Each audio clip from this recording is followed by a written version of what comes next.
తండ్రి చాలా తెలివైనవాడు. పెద్దోడి దగ్గరికి వెళ్ళి ఆరోగ్యం బాగాలేదురా కాస్త డబ్బులు ఎవరా అంటే, పెళ్ళం కోపంగా వెళ్ళిపోయిందని చెప్పేసి నీ వల్ల నా పెళ్ళానికి కోపం వచ్చింది, ఇంకెప్పుడు నీ మోకం చూపించపో అని బయటికి గెంటేశాడు.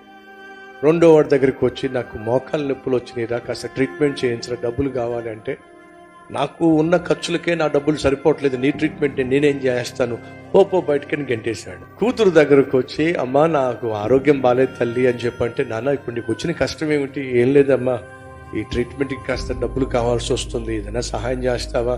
పెద్దోడు తగిలాను, వాడు కాదన్నాడు, రెండోడేమో కాలదన్నాడు, నువ్వన్నా సహాయం చేస్తావా? నాన్న నీకు కాకపోతే ఇంకెవరికి సహాయం చేస్తాను. గబగబా వెళ్ళి డబ్బులు తీసుకొచ్చి తన ముందు పెట్టి, ట్రీట్మెంట్ కోసం ఈ డబ్బులు వాడుకోనన్నా, ఇంకేదైనా కావాలంటే చెప్పు నాన్న నేను సర్ది పెడతాను అని అంటే సంచి మొత్తం తీసి ముందు పెట్టాడు.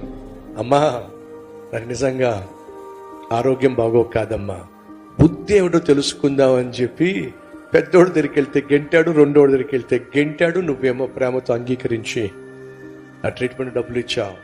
మా బ్యాంక్లో చాలా బ్యాలెన్స్ మిగిలిపోయిందమ్మా, ఎప్పుడేమైపోతుందో నాకు తెలియదు కాబట్టి ఈ సంచి నిండా లక్షల రూపాయలు, కోట్ల రూపాయలు తీసుకొచ్చానమ్మా.